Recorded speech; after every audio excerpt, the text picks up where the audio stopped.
Gracias a todos por darme la oportunidad de estar aquí hoy. Voy a hablar un poco de mi investigación, pero principalmente será un resumen de otros datos y una recopilación de lo publicado recientemente. Intentaré darles mi opinión. Ya conocemos las definiciones de ejercicio y no voy a profundizar en eso ni insistir en el punto, pero sí quiero señalar que hay diferentes tipos de personas haciendo todo tipo de ejercicios, incluyendo las que lo hacen de forma competitiva y a otras que realmente han trabajado duro, quizás no de manera competitiva, pero sí por tener motivaciones externas que los impulsan a hacer estos esfuerzos para usar un componente estático tanto como puedan para conseguir un mejor resultado a una edad y tiempo diferentes. Pero recuerden, miren a todas estas personas con diferentes edades, diferentes características, diferentes motivaciones para su ejercicio, lo cual va a ser importante en el continuo de la vida. Hemos de reconocer que la disección es realmente rara en el atletismo. Es tan rara que se está adelantando en esta diapositiva varias veces. Y la mayoría de esos pacientes son aquellos que no sabían que tenían aortopatías de antemano. Y varios de estos casos aquí en realidad incluyeron disecciones coronarias como parte de las disecciones aórticas. Esto es raro, por lo que no ocurre muy a menudo. Sin embargo, hay un impacto. Obviamente, el atletismo y específicamente los levantadores de pesas generan riesgo. Este fue un gran estudio realizado por McDougall en 1985. Pusieron un catéter en la arteria braquial y los hicieron hacer ejercicio, y realmente aumentó su presión arterial sistólica y diastólica. Obviamente hemos aprendido de nuestros compañeros ingenieros que eso es un aumento significativo en el estrés de la pared. Y debo señalar que el tipo que ganó el levantamiento de pesas en París pesaba 73 kilos y levantó 354 kilos para la medalla de oro. Así que hay un cambio significativo en esta población en particular. Diámetro en atletas aórticos y aortas. La aorta tiende a ser más grande en estos levantadores de pesas, tiende a no ser tan grande en los atletas de resistencia. Y el tiempo también importa. Si lo haces durante un periodo más largo, la aorta crecerá más con la edad que lo que crece en el resto de la población. Así que la duración del ejercicio a lo largo de la vida importará en cierto sentido. Y llegaremos a eso. Hay algunas mediciones de rigidez y distensibilidad aórtica en atletas, realizadas algunas en ecocardiografía y con otras modalidades tratando de observar esto. Por supuesto, la mayoría de estos pacientes están en reposo cuando se realizan estas pruebas. Y más o menos los mismos tipos de pensamientos y conceptos donde el entrenamiento de fuerza tiende a tener mayor rigidez, la resistencia tiende a tener mayor distensibilidad. Sin embargo, ¿qué significa eso en el gran esquema de las cosas y cómo cambia eso a lo largo del ciclo de cualquier actividad atlética que se esté realizando? Porque, como acabamos de discutir, muchos de ellos son variables, ¿correcto? Así que aortopatías y ejercicio. Solo tengo que mencionar estos dos estudios realizados en 2017 que cambiaron la visión en las aortopatías hacia la idea de que tal vez realmente está bien hacer ejercicio. Estos dos ratones, bueno, no soy yo el investigador, sino los propios ratones, comenzaron a hacer ejercicio y a los 9 meses los que tenían Marfan, los que hacían ejercicio tenían aortas más pequeñas que los que no hacían ejercicio. Eso está aquí abajo. Y su tasa de cambio también fue menor, dando crédito a la idea de que tal vez podría estar bien hacer una cantidad moderada de ejercicio si resulta que eres un ratón.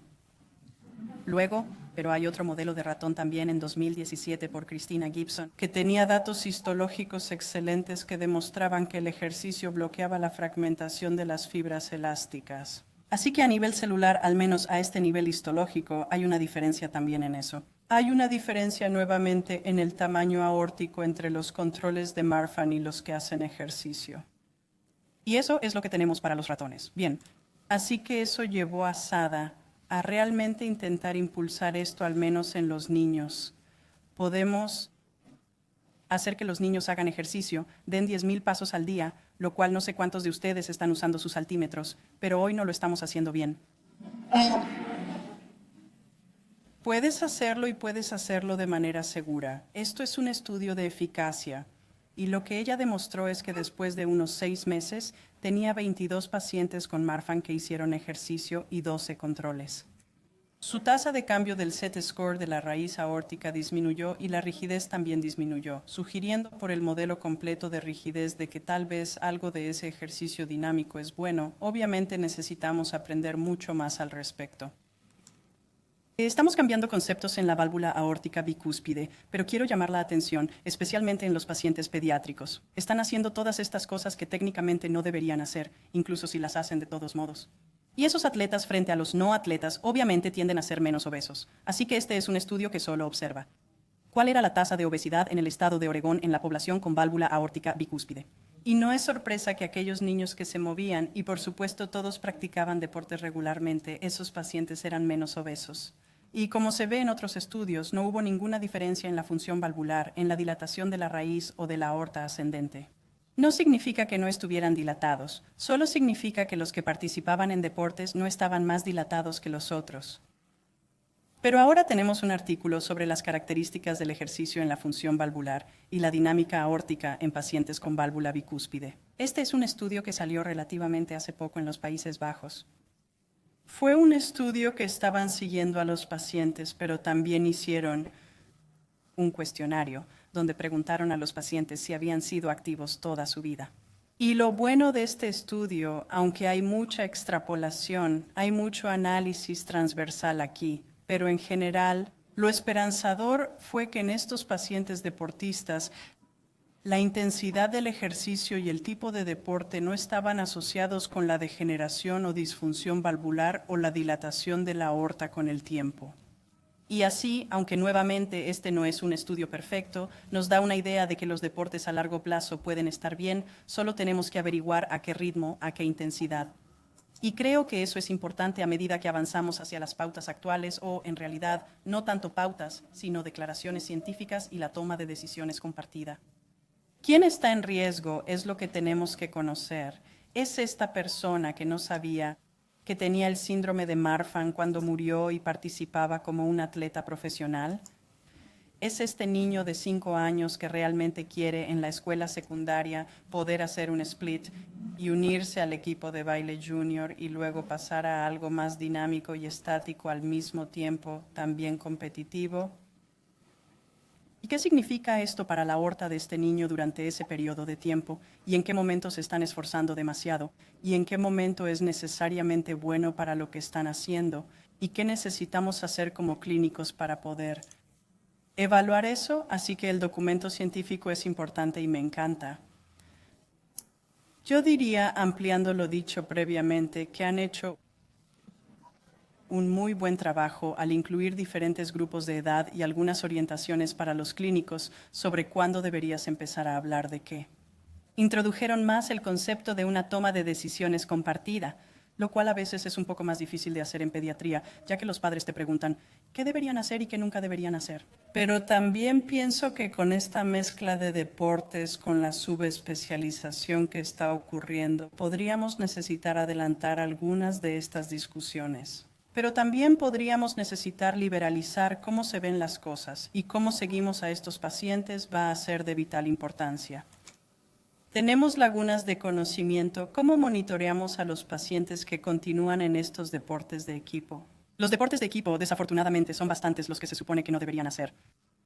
¿Cuál es la tasa de dilatación? ¿Qué significa rigidez? Estoy deseando que con los ingenieros podamos hacer modelos dinámicos de pacientes. Una de las cosas que estamos haciendo en nuestro laboratorio es ejercitar a todos, porque algunos de estos casos hereditarios también tienen muchas anormalidades esqueléticas. Además, pueden tener FEBI disminuida incluso antes de que hayamos comenzado. Entonces, ¿es su corazón lo que los limita? No lo es. ¿Cuál es un buen enfoque para ellos? ¿Y qué metas pueden desarrollar?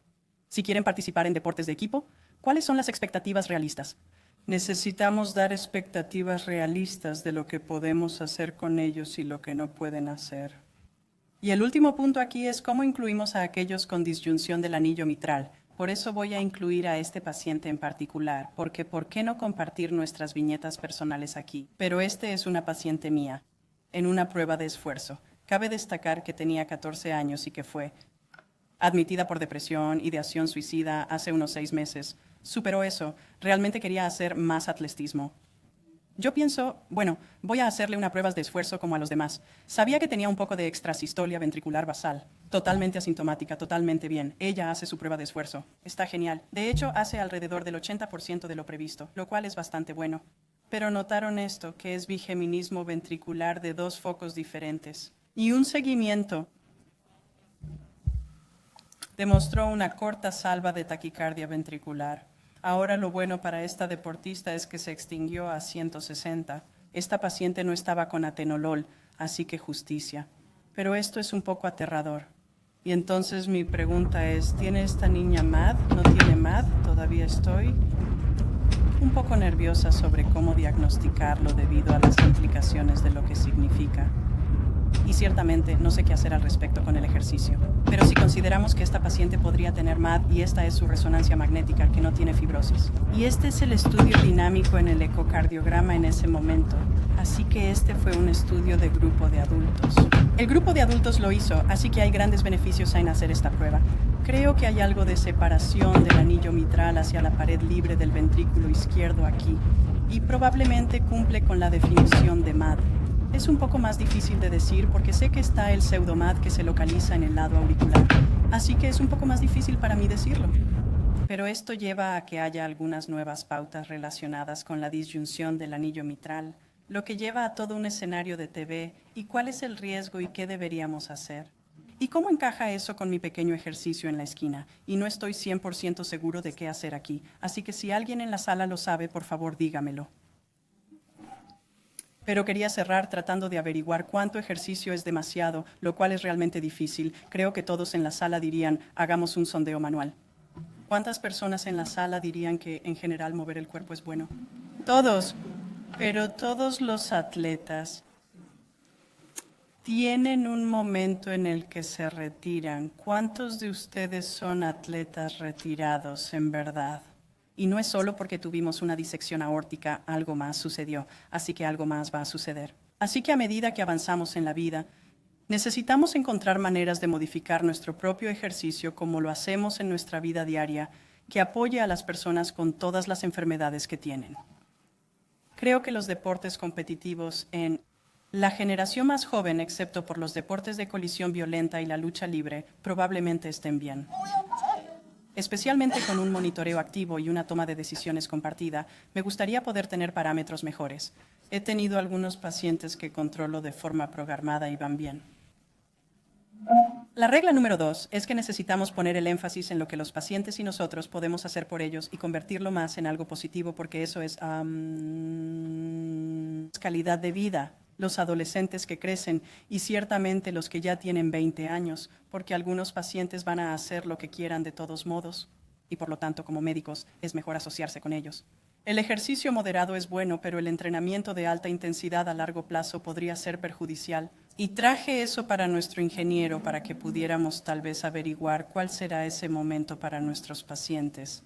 Obviamente necesitamos más datos, biomarcadores probados y o marcadores regulares para la valoración de los efectos protectores del ejercicio. Es importante recomendar el ejercicio en los pacientes operados y pacientes después de una disección. Nos queda mucho para recomendar.